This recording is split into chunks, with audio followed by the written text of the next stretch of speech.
iyo galow inaan kuu sheego waxaad adigu garanaysid amaba laga yaabo hadda kadib inaad ogaan doonto ku soo dhawow barnaamijka Haldoor magacaygu waa Caamir Cabdi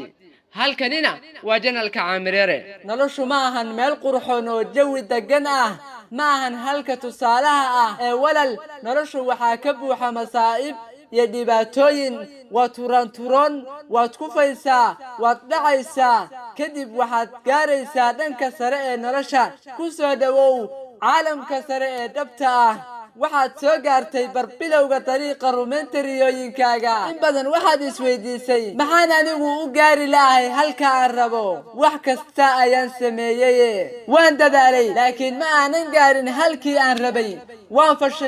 fashilmay maya walal laakiin aan kuu sheego oraahda farxadda leh oo ah inaad adigu ku taagan tahay wadadii la rabay inaad xaadir ku ahaato haatan ayaad joogtaa ha ku magacaabin inay midani tahay fashil waa qayb ka mid ah geedigii aad ugu jirtay ka dhabaynta ahdaaftaada iyo riyooyinkaaga iyo ogolow inaan ku siiyo tusaale fudud waxaa laga yaabaa inaad in badan maqashay ila fiiri cunuga yar marka uu yar yahay ee uu bilaabayo socod barashada meeqa ayuu dhulka ku dhacayaa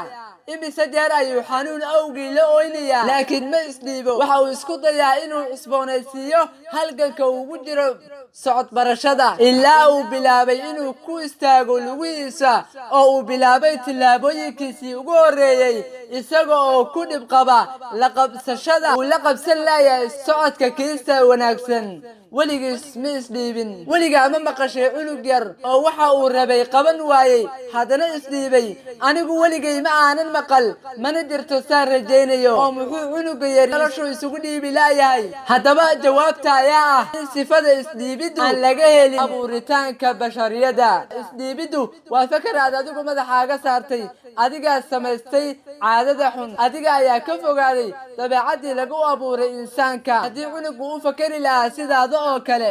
oo uu dhihi lahaa anigu ma karo inaan socdo weligayna layguma talagelin socodkaas ruux ibni aadan ah ma ku socdeen dhulka dushiisa qaaliyo walal noloshu waa halgan dheer waxaa laga yaabaa inaad gaarto xilli dambe caalamka sare haddii aad ku sugnaato safarka aad ugu jirtid baadigoobka guusha dhabtii waad gaari war nolosha waxaa ka buuxa kadis waxaa la arkaa in adiga oo u dhow gaarista halkii aad xariiqatay inaad qaadato go'aan ah inaad iska dayso oo aad isdhiibto hal lug dhigo dhulka kadibna tan kale ka yeel mid kaalmaysa midda hore si aad dhaqso u gaarto meeshii aad rabtay waad ka wanaagsanaan doontaa midii hore ha sugin in qofku kuu soo taago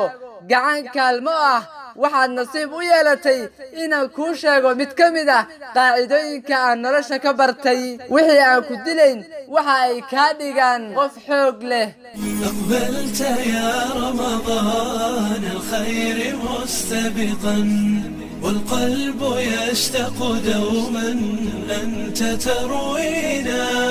يا درة الكون طاهر نبض خافقنا فالجرح كب لنا فاغسل معاصينا